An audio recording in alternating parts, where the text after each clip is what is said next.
Kamala Harris está intentando unir al país, hacer que las diferencias que tenemos como demócratas y republicanos desaparezcan y que veamos que tenemos más cosas en común que las cosas que nos separan. Y eso es lo que comprobó en su argumento de cierre de campaña la noche de ayer, en donde su mensaje fue concreto y explícito. Que todos sepamos que ella quiere ser la candidata, la presidenta para todos los estadounidenses. Un mensaje en donde nos dice que como americanos, como estadounidenses, cuando caemos, caemos todos. Cuando surgimos, surgimos todos. Su mensaje fue claro y también nos recordó por qué no podemos tener a un presidente como Donald Trump, porque en lugar de enfocarse en lo que necesita el estadounidense, Donald Trump está enfocado en una venganza. Donald Trump tiene una lista de personas de las cuales él se quiere vengar y también quiere salvarse de los problemas legales que tiene por todos los crímenes que ha cometido. Para él, literalmente se trata de salvarse a sí mismo cuando Kamala Harris está lista para llevarnos al próximo punto de partida. Cuando ella y Biden llegan a la Casa Blanca, tenían el reto más grande que le ha tocado a cualquier administración en 100 años, que fue la recuperación económica de una pandemia luego de que Donald Trump se deshiciera del departamento enfocado en pandemias que Obama implementó en la Casa Blanca después del mal manejo, del manejo negligente de Donald Trump durante la pandemia. A ellos les tocó ese reto que se trataba de recuperar la economía de los Estados Unidos y asegurarse que la cantidad de menos estadounidenses muriera, porque cuando ellos entran a la presidencia morían de 3,000 a 4,000 personas al día. Así que eso se trató de recuperar, de sanar al país de raíz, de volver a abrir los negocios, invertir en los negocios que estaban cerrando en ese momento, ayudar a los estadounidenses que no estaban trabajando, a vacunar la población. Y ahora el próximo paso es la prosperidad. Y es lo que Kamala Harris nos está brindando, porque tiene un plan específico. Y para eso sabemos que ella lo que tiene son unos 100 días de candidata. Y tiene un plan para los latinos, tiene un plan para los afroamericanos, tiene un plan para los padres de familia. O sea, tiene diferentes planes específicos para personas y para grupos específicos. Así de detallado es el plan para la economía de Kamala Harris, el cual ya decenas de economistas con incluso premios Nobel han dicho que el plan de ella es mejor y que Donald Trump nos estaría hundiendo en una recesión que nos llevaría a una inflación y que el plan ese de tarifas simplemente va a hacer que el estadounidense promedio pague hasta $4,000 más al año. Eso es lo que nos están diciendo personas expertas, incluso economistas conservadores, que Donald Trump podría agregar hasta 15 billones de dólares a la deuda nacional. Y recordemos que ya Donald Trump agregó 8.4 billones de dólares literalmente en tan solo 4 años. El presidente que más ha agregado a la deuda nacional, que más ha gastado en tan solo 4 años. Y si lo comparamos con Obama, literalmente gastó casi lo mismo que Obama. Obama recuperándose de una recesión que le dejó un republicano, Bush, y sin embargo, Donald Trump recibió una economía boyante, una economía que ya tenía 90 meses de recuperación. Y esto es lo que estamos viendo, que Donald Trump, según los economistas, llevaría al país a la quiebra. Ya nos están advirtiendo por qué no lo estamos escuchando. Y precisamente de eso se trata el plan de Kamala Harris, un plan que ella tuvo que crear en unas cuantas semanas. Sin embargo, Donald Trump le preguntan sobre un plan, porque como él quiere eliminar el Obamacare y se descubrió el día de hoy de que sí, que está en los planes de los republicanos, veamos el video. No Obamacare. No Obama. No. Yeah, the ACA is so deeply ingrained. We need massive reform to make this work, and we got a lot of ideas on how to do that. Donald Trump, a pesar de que ya tiene más de 9 años intentando eliminar el Obamacare, cuando le preguntaron cuál era el plan para sustituirlo, dijo que él tenía conceptos de un plan. Eso es lo que nos espera bajo Donald Trump. Y Kamala Harris nos está hablando de corazón y como la candidata que necesita el pueblo estadounidense. Veamos lo que nos dijo en ese discurso tan importante la noche de anoche. I am not afraid of tough fights against bad actors and powerful interests, because for decades, as a prosecutor and a top law enforcement officer of our biggest state, I won fights against big banks that ripped off homeowners, against for-profit colleges that scammed veterans and students, against predators who abused women and children, and cartels that trafficked in guns, drugs, and human beings. And I did this work because for as long as I can remember, I have always had an instinct to protect. There's something about people being treated unfairly or overlooked that frankly just gets to me. I don't like it. It's what my mother instilled in me, a drive to hold accountable those who use their wealth or power to take advantage of other people. The drive to protect hardworking Americans who aren't always seen or heard and deserve a voice. And I will tell you that is the kind of president I will be. And look, I'll be honest with you, I'm not perfect. I make mistakes, but here's what I promise you. I will always listen to you, even if you don't vote for me. I will always tell you the truth, even if it is difficult to hear. I will work every day to build consensus and reach compromise to get things done. And if you give me the chance to fight on your behalf, there is nothing in the world that will stand in my way. On day one, if elected, Donald Trump would walk into that office with an enemies list. When elected, I will walk in with a to-do list, full of priorities of what I will get done for the American people. And I will work with everyone, Democrats, Republicans, and independents, to help Americans who are working hard and still struggling to get ahead. I have been honored to serve as Joe Biden's vice president. But I will bring my own experiences and ideas to the Oval Office. My presidency will be different because the challenges we face are different. Our top priority as a nation 4 years ago was to end the pandemic and rescue the economy. Now, our biggest challenge is to lower costs that were rising even before the pandemic and that are still too high. I get it. I still remember our mother sitting at that yellow Formica table, late at night, cup of tea in hand, a pile of bills in front of her, trying to make it all work.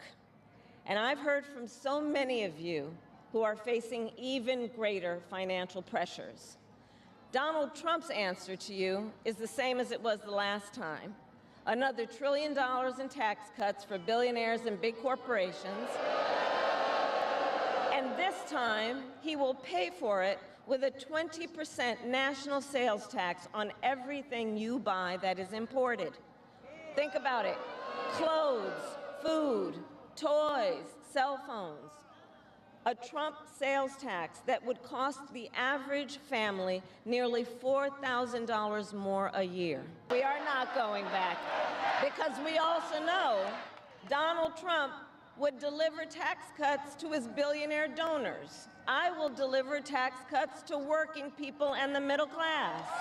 I will make sure you have a chance not just to get by, but to get ahead. Because I believe in honoring the dignity of work. And while Donald Trump sat in the White House watching as the violence unfolded on television, he was told by his staff that the mob wanted to kill his own vice president. And Donald Trump responded with 2 words: so what? America, that's who Donald Trump is.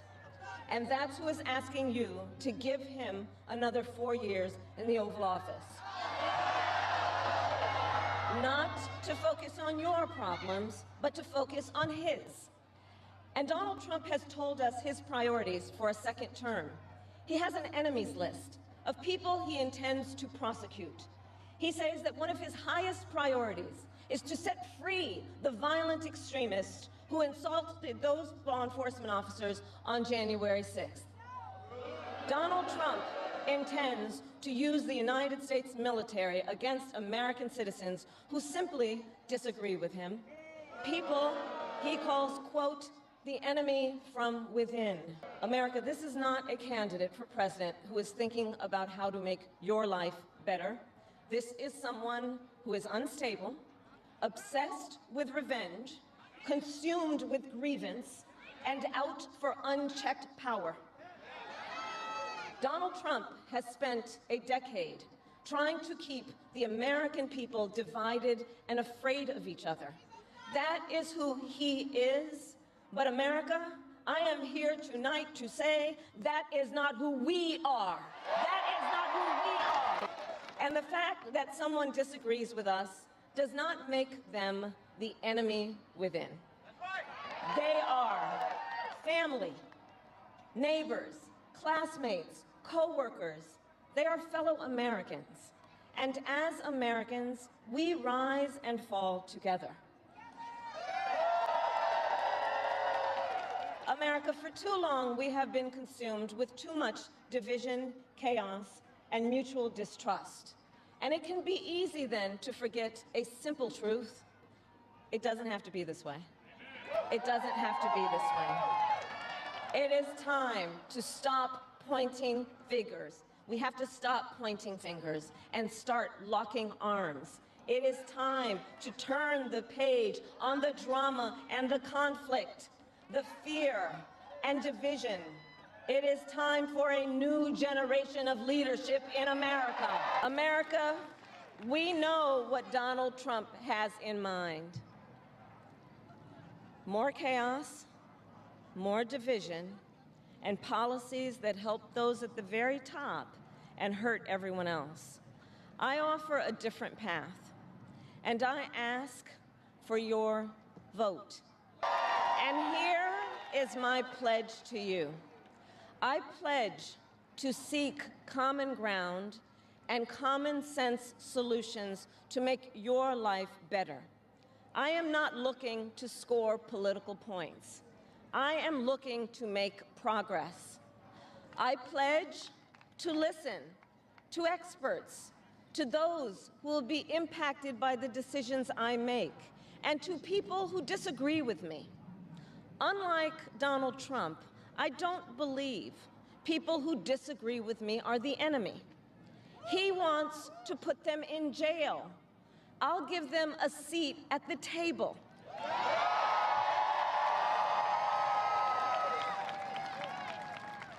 I pledge to you to approach my work with the joy and optimism that comes from making a difference in people's lives.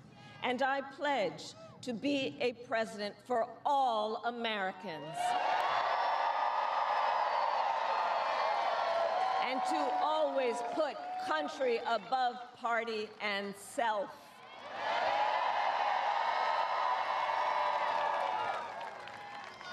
Si todavía no te has suscrito a mi canal, no dejes de irte de este video sin suscribirte, darle like y decirme en los comentarios lo que piensas.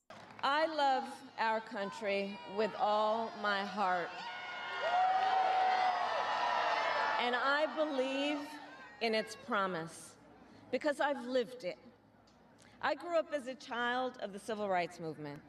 My parents would take me to marches in a stroller, where crowds of people of all races, faiths, and walks of life came together to fight for the ideals of freedom and opportunity. I've lived the promise of America. I saw how hard our mother worked to give her daughters the same chances this country gave her. Growing up, I was blessed to have family by blood and family by love, who instilled in me the values of community, compassion, and faith that have always defined our nation at its best. I've lived the promise of America. I've spent my life fighting for the people who have been hurt and counted out, but never stopped believing that in our country, anything is possible. I've lived the promise of America, and I see the promise of America in all of you. in all of you. I see it. I see it in the young people who are voting for the first time, who are determined to live free from gun violence and to protect our planet and to shape the world they inherit. I see it in the women who refuse to accept a future without reproductive freedom, and the men who support them. I see it in Republicans who have never voted for a Democrat before, but have put the Constitution of the United States over party. I've seen it in Americans different in many respects, but united in our pursuit of freedom, our belief in fairness and decency, and our faith in a better future. America, I know the vast majority of us have so much more in common than what separates us. I know it. And that's why I am in this race, to fight for the people, just like I always have. Nearly 250 years ago, America was born when we wrested freedom from a petty tyrant. Across the generations, Americans have preserved that freedom, expanded it, and in so doing, proved to the world that a government of, by, and for the people is strong and can endure.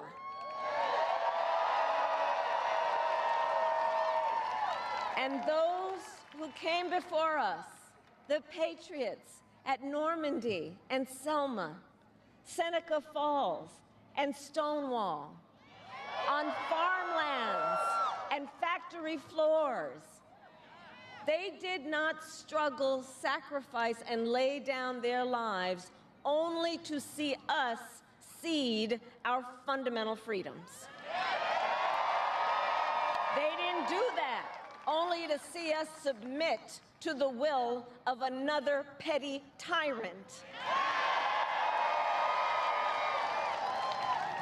These United States of America, we are not a vessel for the schemes of wannabe dictators. The United States of America is the greatest idea humanity ever devised. A nation big enough to encompass all our dreams, strong enough to withstand any fracture or fissure between us, and fearless enough to imagine a future of possibilities. So America, let us reach for that future. Let us fight for this beautiful country we love. And in 7 days, we have the power, each of you has the power to turn the page and start writing the next chapter in the most extraordinary story ever told. I thank you all. God bless you, and may God bless the United States of America. Thank you. Estas fueron las partes que yo creo son las más importantes. Si pueden ir y buscar el video y verlo completo, deberían de hacerlo. Y veamos un poquito de lo que dijo Donald Trump en ese rally, en ese mitin político que él llama una fiesta de amor. A lot going on. Like, I don't know if you guys know this, but there's literally a floating island of garbage in the middle of the ocean right now. Yeah. I think it's called Puerto Rico. America is for Americans and Americans only. Have been even the enemy, because they are the enemy, what they've said, even that enemy too, and they're really the enemy. They're the enemy of the people, the press. And we have to defeat them. And when I say the enemy from within, the other side goes crazy, becomes a sound. Oh, how can he say? No, they've done very bad things to this country. They are indeed the enemy from within. But this is who we're fighting.